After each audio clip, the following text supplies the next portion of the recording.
Everyone, இன்றைக்கி ஒரு சிம்பிளான பட் சூப்பர் ப்ரொடக்டிவ் டேயாக இருந்துச்சு. அதை ஷேர் பண்ணிக்கலான்னு தான் ஒரு விலாக் மாதிரி எடுத்தேன். மார்னிங்கே நான் ஹெல்த்தியான ஒரு பிரேக்ஃபாஸ்ட் தான் சாப்பிட்டேன். சிக்கன் எடுத்துக்கிட்டேன், பட் அதை நான் ரெக்கார்ட் பண்ணல. அப்புறம் ஆஃப்டர்நூனுக்கு மில்லட்டில் நான் சாம்பார் ரைஸ் செஞ்சுருந்தேன். ரொம்பவே நல்லா இருந்துச்சு. அது கூட கொஞ்சம் கோஸ் பொரியல், அப்புறம் மார்னிங் இருந்து சிக்கன் கொஞ்சம் ஒரு 2 பீஸ் எடுத்துக்கிட்டேன். அப்புறம் இன்றைக்கி நான் ஒரு 10,000 ஸ்டெப் முடிச்சிருக்கணும். நெக்ஸ்ட்டு ஒரு க்ரோஷேயில் ஒரு ப்ராஜெக்ட்டும் ஸ்டார்ட் பண்ணணும்னு நினச்சேன். பட் என்னால் 10,000 ஸ்டெப் ஒரே டைமில் நம்மளால் பண்ண முடியாதுங்கிறதுனால கொஞ்சம் மார்னிங் ஒர்க்கா நான் ஈவினிங் ஒர்க்கா பண்ணிக்கலாம்னு நினச்சேன். அதனால் நான் என்ன செஞ்சேன்னா, சாப்பிட்டுட்டு கொஞ்சம் க்ரோஷே ஒர்க் பண்ணிவிட்டு அப்புறம் மதியம் ஒரு 3 போல் கொஞ்சம் வாக்கிங் போனேன், ஒரு 5,000 ஸ்டெப்.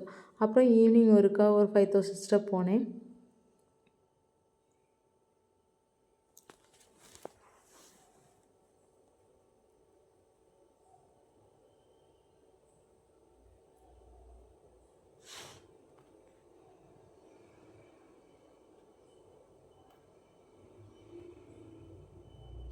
நான் சாப்பிட்ட உடனே கொஞ்சம் தூக்கம் வரும். அதனால தான் நான் மார்னிங் வாக்கை வந்து ஆஃப்டர்நூன் லஞ்சுக்கு அப்புறம் மாற்றிக்கிட்டேன். அதுக்கப்புறம் இந்த த்ரெட்டை பற்றி சொல்லணும். க்ரோஷே ஒர்க் ஸ்டார்ட் பண்ணேன். இந்த த்ரெட் வந்து இங்கே பக்கத்தில் உள்ள ஒரு லோக்கல் ஷாப்பில் தான் வாங்கினேன். கொஞ்சமாக தான் இருந்துச்சு, ஆனால் த்ரெட் குவாலிட்டி சுத்தமாக நல்லா இல்லை. அதான் இதை ஃபஸ்ட்டு வேஸ்ட் பண்ணக்கூடாது, இதை கம்ப்ளீட் பண்ணணும் அப்படிங்கிறதுக்காக இதில் ஒரு ப்ராஜெக்ட் பண்ணேன். பாருங்கள் இந்த த்ரெட் என்ன குவாலிட்டி. இந்த மாதிரி இழுக்கும்போது இப்படி நூல் வந்து பிரிந்து வந்துடுது. இதை வச்சு நான் ஃபஸ்ட்டு அந்த ஒர்க் பண்ணும்போது ரொம்ப கஷ்டப்பட்டேன். ஃபஸ்ட்டு சிங்கிள் த்ரெட்டை எடுத்து செய்யும்போது சுத்தமாக ஒர்க் பண்ணவே முடியல.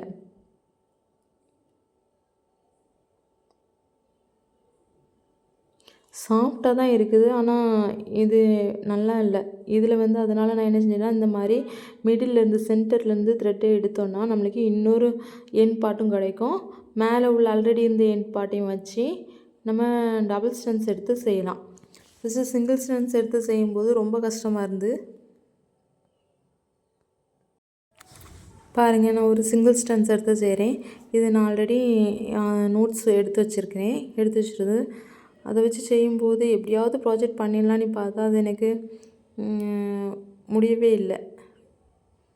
அதுக்கப்புறம் அதை கட் பண்ணி தூர போட்டுட்டு அப்புறம் டபுள் ஸ்டென்ஸ் எடுத்து செஞ்சேன். இதில் நான் என்ன ப்ராஜெக்ட் செஞ்சுருப்பேன்னு உங்களால் கெஸ் பண்ண முடியுதான்னு பாருங்கள்.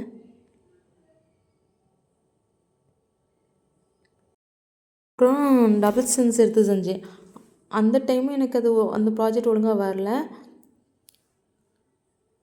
சொதப்பிடிச்சு. அப்புறம் என்ன செஞ்சிட்டேன்னா, தப்பாக வந்ததுனால மறுபடியும் அதை கட் பண்ணி போட்டுட்டு மறுபடியும் கொஞ்சம் நிதானமாக செய்யும்போது எனக்கு கரெக்டாக வந்துட்டு. உங்களுக்கு ஏதாவது கெஸ் பண்ண முடிஞ்சுன்னா கமெண்ட் பண்ணுங்கள்.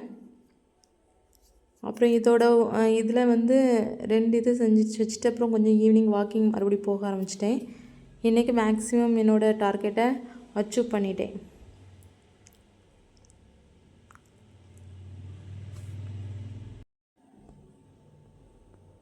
ஈவினிங் வாக்கிங் போயிட்டு வந்து ஒரு ஓட்ஸு, ஃப்ரூட்ஸு, நட்ஸ்லாம் போட்டு ஸ்மூத்தி மாதிரி குடிச்சிட்டு என்னோடய இன்றைக்கி டே ப்ரொடக்டிவாக இருந்துச்சு.